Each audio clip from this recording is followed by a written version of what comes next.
तो दिवाली जो है, जैनियों को दिवाली के संबंध में स्पष्ट निर्णय रखना चाहिए कि प्रातःकाल लाड़ू और उसी दिन शाम को घर की दिवाली बनाना है।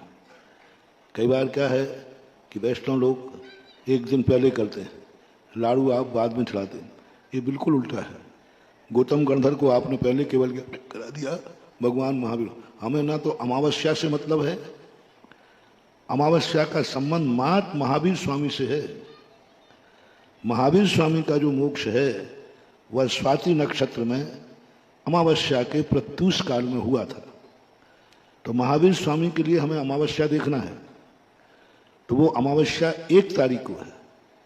अन्य लोग हैं जो 31 तारीख की रात में मनाए, 31 महीना है ना, 31 की रात में मनाएंगे वो। लेकिन जैन दर्शन के अनुसार जो भगवान महावीर स्वामी का मोक्ष कल्याणक है वो 1 तारीख को है। और गौतम गणधर को केवल ज्ञान अमावस्या से संबंध नहीं रखता, दोपहर से संबंध रखता है। तिथि का कोई उल्लेख नहीं है, बस इतना उल्लेख है कि सुबह भगवान को केवल मोक्ष हुआ और दोपहर में गौतम गणधर को केवल ज्ञान हुआ। तो अपन को कोई तिथि के संबंध में नहीं बेचना, अपना एक ही निर्णय है, सीधा सीधा। सारे लोगों से कहे कोई पंचांग की जरूरत नहीं, कुछ जरूरत नहीं। प्रातःकाल जिस दिन निर्माण लाड़ू हो उसी दिन शाम को आपको घर की दिवाली मनाना है। और रात्रिकालीन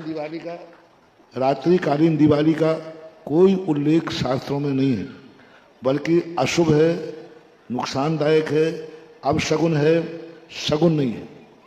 इसलिए दिवाली जैसा कार्य को आपको हमेशा दिन में मनाना चाहिए। इस बार दिवाली मनाने का आप लोगों के लिए मुहूर्त है 2 से लेकर 3 बजे के बीच का, जो घर की दिवाली है। रात्रि में कोई दिवाली मनाने का उल्लेख ही नहीं, तो मुहूर्त देखने का सवाल ही नहीं।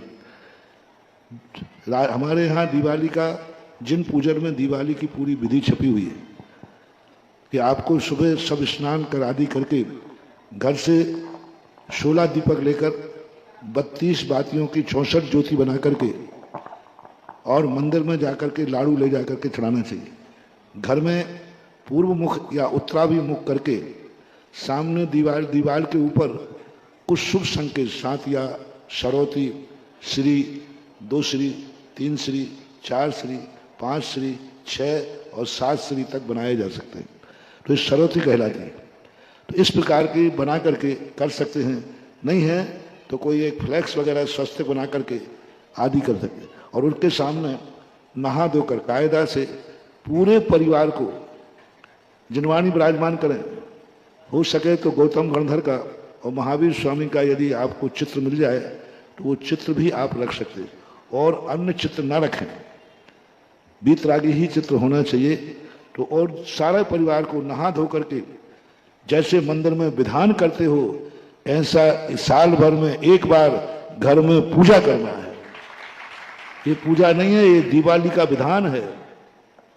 हार मुकुट पहन करके जैसे आप मंदिर में विधान करते हैं, ऐसे ही घर में सारा परिवार नहा धो करके हार मुकुट आदि पहन करके बड़े अच्छी थाल लगा करके, ज़्यादा परिवार है तो सब लोग अपने घर में थालियां लगाएं और बाकायदा गंधर परमेष्टि की पूजन करना चाहिए। अष्टदव से महावीर स्वामी को अर्घ्य चढ़ा करके, गुरुओं को अर्घ्य चढ़ा करके सीधा आप गौतम गणधर की पूजा कीजिए। बड़े ठाट बाड़ेगा, बस संक्षिप्त में बता दिया। जैसे अपन विधान करते हैं ना, वैसे ही शुद्ध धोती दुपट्टा में, महिलाएं शुद्ध वस्त्रों में बैठ करके जोड़े के साथ, परिवार के साथ पूजन करना चाहिए, बड़े ठाट बाट के साथ। हो सके तो संगीत के साथ करो।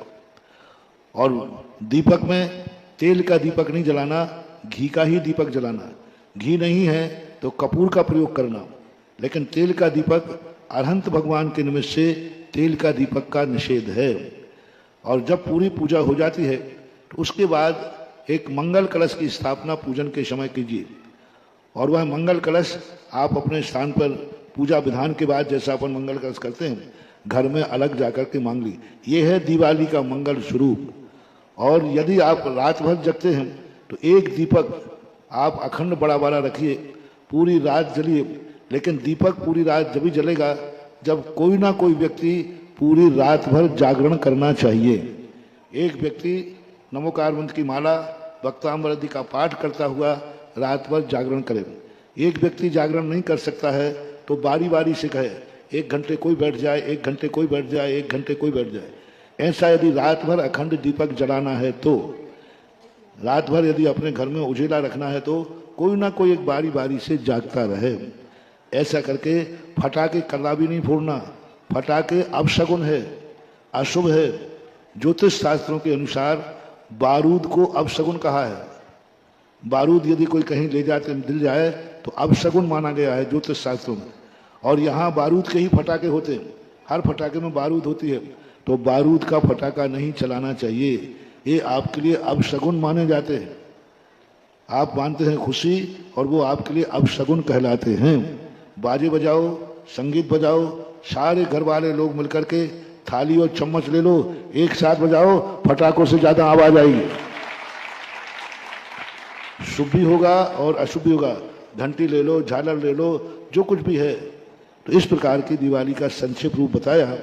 दुकान की आदि दिवाली पर कुछ नहीं करना। फैक्ट्री आदि में 5 दीपक जला करके आप शुभ संकेत आपकी मशीन आदि पर श्री लिख दें, स्वस्तिक बना दें, बस यही है। पैर आदि पड़ने की जरूरत नहीं है। और धन दौलत निकाल करके पूजा स्थान पर नहीं रखना, क्योंकि तुम यहाँ रखो और चोर भी दिवाली मनाएगा। इसलिए आप तिजोरी के ऊपर शगुन कर सकते हैं। केसर ले जा करके स्वस्तिक बना दीजिए, श्री लिख दीजिए। बही खाता में भी आप केसर से श्री स्वस्तिक बना करके मांगलिक करना है, पूजना नहीं है। पूजना और मांगलिक करने में अंतर है। बही खाते का मांगलिक कर दिया, तिजोरी का मांगलिक कर दिया, मशीन का मांगलिक कर दिया। और जो यदि तुम्हें कहीं तुम्हारी मशीन फैक्ट्री आदि है तो जो आपने पूजा की थी दिवाली की, उस पूजा के पुष्प बचा लो, थोड़े पुष्प ज़्यादा धो लो, तो पूजा के बाद जो पुष्प बचे उसको शेषाक्षत बोलते हैं।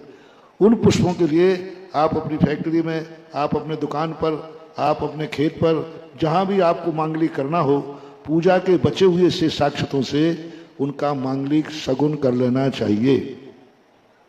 बाद में जो दीपकों की आगम की नहीं, एक व्यवहारिक परंपरा है, एक दूसरे के घर में दीपकों का आदान प्रदान करना। वो ये है, हम तुम्हारे जीवन में प्रकाश काम आएंगे, तुम हमारे जीवन में आओगे। रात में जो शाम को दीपक जलते हैं, कोई व्यक्ति अपने जो रिलेशनशिप होती है उनके दरवाजे दीपक रख के आ जाते हैं, वो तुम्हारे दरवाजे रख के आते हैं। एक वात्सल्य का प्रतीक है, एक व्यवहारिक परंपरा है, इसमें कोई मिथ्यात की बात नहीं है। इस प्रकार का संक्षिप्त में आपको बता दिया।